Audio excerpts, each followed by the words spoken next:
Hai Sahabat Sarman, hari ini kembali ke sesi Q&A dan saya akan menjawab satu buah email yang sudah masuk ke dalam inbox saya.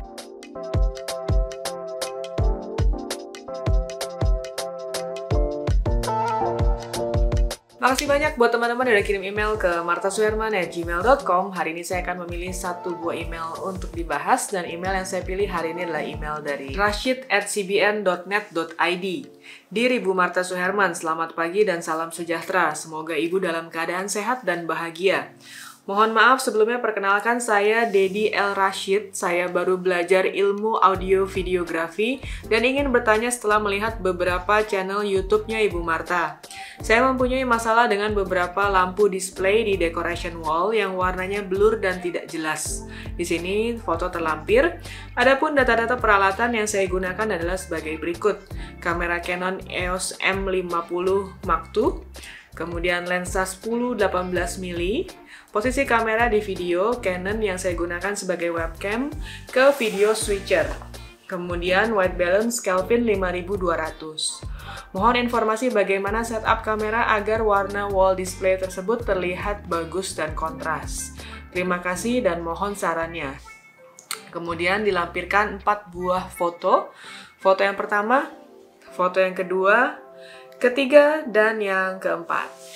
Nah, sebelum masuk ke pembahasan kali ini, saya ingin mengucapkan makasih banyak buat teman-teman yang selalu support channel ini, yang sudah subscribe dan juga share bagi teman-teman lainnya yang lagi belajar fotografi, dan juga buat teman-teman di sini yang mungkin baru aja ketemu channel ini dan juga belum di-subscribe. Jangan lupa di-subscribe sekarang karena setiap minggunya saya mengupload 2 buah video yang membahas seputar fotografi. Dan buat teman-teman yang menanyakan apakah saya ada jasa fotografi, videografi, ataupun social media management, silakan kontak ke nomor di bawah ini, nanti akan dibantu oleh administrasi saya. Dan juga buat teman-teman yang menanyakan apakah bisa memanggil saya sebagai narasumber untuk kebutuhan kampus, perusahaan, ataupun komunitas, langsung aja kontak ke nomor tersebut. Oke, nah hari ini email yang dikirimkan cukup menarik. Jadi ini adalah sebuah pembahasan yang memang cukup perlu dibahas buat teman-teman yang mungkin memiliki wall decoration dengan lighting seperti yang dikirimkan oleh Rashid. Nah, di sini sebenarnya yang jadi pertanyaan saya, apakah ini untuk kebutuhan foto atau video? Karena saya kurang mendapatkan informasi yang cukup jelas, tapi saya akan coba membahas, mudah-mudahan bisa mencerahkan bagi teman-teman yang mungkin mengalami masalah yang sama seperti yang dialami oleh Rashid. Nah, kemudian dari foto-foto yang dikirimkan ini saya ngelihat warnanya ada beda-beda ya. Saya nggak tahu apakah itu Kelvin yang diubah atau memang warnanya yang berubah-berubah, karena biasanya wall decoration itu ada yang sifatnya berubah-berubah warna. Di sini mungkin kalau saya tangkap memang banyak sekali kayak vlogger gitu ya.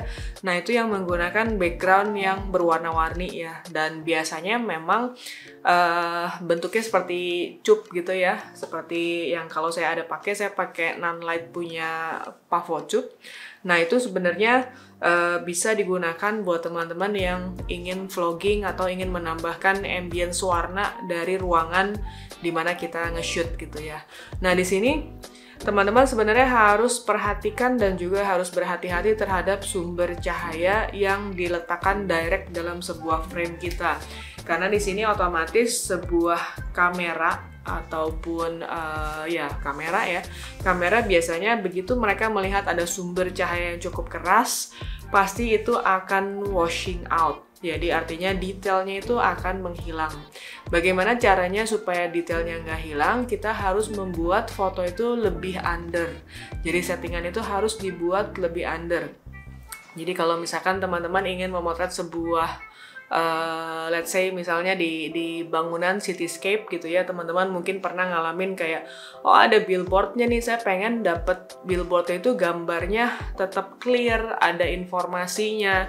Gimana caranya supaya nggak cuma putih doang dapetnya? Jadi artinya teman-teman harus mengambil dengan beberapa teknik. Jadi di sini teman-teman bisa coba eksekusi dengan stacking image. Nah, stacking image artinya teman-teman harus melakukan stacking dengan exposure yang berbeda-beda. Buat teman-teman yang mungkin belum pernah dengar penjelasan saya mengenai foto stacking gitu ya. Nah, teman-teman bisa cek di video saya di bawah ini. Ini adalah pembahasan mengenai bagaimana caranya kita melakukan editing dengan image stacking. Jadi editing itu di stack bisa dengan macam-macam, apakah exposure yang berbeda-beda ataupun lainnya gitu. Nah, di sini biasanya itu dilakukan untuk sebuah photoshoot. Maka tadi saya bilang ini sebenarnya kebutuhannya untuk foto atau video. Kalau untuk foto biasanya output akhir bisa dilakukan dengan stacking dengan mengambil multiple exposure. Jadi ada yang dibuat exposure-nya standar, ada yang dibuat lebih under, ada yang dibuat lebih tinggi atau lebih over. Dan kemudian nanti akan digabungkan dalam proses Photoshop atau editing. Nah, ini supaya penjelasannya lebih jelas, saya mau kasih lihat teman-teman kalau saya pakai sumber cahaya yang langsung saya masukkan ke dalam frame saya. Nah, kalau ditaruh di depan lensa langsung frontal, nah kayak gimana? Nah, ini saya ada satu lampu namanya aperture ya. Ini biasanya saya pakai untuk syuting ngevlog gitu ya.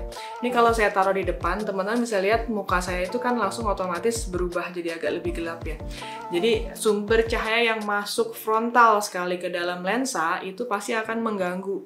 Jadi mengganggu detail yang lainnya karena kamera itu akan otomatis melakukan adjusting. Jadi adjusting ke sumber cahaya ini. Dan apalagi kalau tadi wall decoration-nya warna-warni, terus kemudian juga di bagian belakang terang banget, pasti cuma kelihatannya putih sini. Padahal kalau dilihat ini detailnya tuh banyak kayak dot-dot kecil-kecil, kayak lampu kecil-kecil semua gitu ya. Dan di sini kalau kamu tetap ingin memasukkan dia ke dalam kamu punya frame, apakah itu untuk kebutuhan video ataupun foto, harus pastikan kalau dia ada di belakang, muka saya pun harus memiliki exposure yang sama kencengnya gitu ya. Jadi artinya nanti antara exposure dia dengan wajah saya itu harus sama-sama tinggi exposure-nya. Kalau enggak, cuma dia sendiri yang lebih tinggi. Jadi saran saya sih sebenarnya kalau teman-teman ingin untuk vlogging ataupun untuk photoshoot, sebaiknya jangan langsung dimasukkan direct ke sumbernya. Mungkin lebih baik ditaruh di samping seperti ini gitu ya, seperti ini. Jadi teman-teman bisa langsung ke konsentrasi sama si objek atau si manusia yang muncul di dalam vlognya gitu. Jadi nggak terganggu sama sumber cahaya yang direct dan frontal sekali di depan lensa. Mudah-mudahan bisa membantu teman-teman sekalian yang mengalami masalah yang sama. Nah, demikian penjelasan saya mengenai cahaya yang tadi, wall decoration, dan mungkin buat teman-teman di sini yang masih belum pernah dengar apa sih istilah underexpose, overexpose. Nah, teman-teman bisa cek di bawah ini video saya pembahasan mengenai exposure. Mudah-mudahan bisa membantu teman-teman, dan juga kaitannya dengan triangle exposure, teman-teman bisa cek juga di video saya yang satu ini. Mudah-mudahan bisa menjelaskan bagaimana sebuah kamera itu disetting sesuai dengan kebutuhannya, apakah harus melakukan adjustment pada shutter speed atau kita adjustment pada ISO ataupun pada aperture. Jadi mudah-mudahan bisa membantu teman-teman dan tidak bingung lagi ketika bertemu dengan masalah seperti tadi.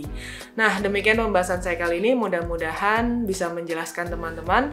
Dan juga buat teman-teman di sini yang mungkin ada pertanyaan seputar fotografi, teman-teman bisa langsung email ke martasuherman@gmail.com. Mudah-mudahan email kamu yang akan saya bahas di video saya berikutnya. So, thank you for watching. Jangan lupa like, comment, subscribe, dan juga share. See you in the next video. Bye!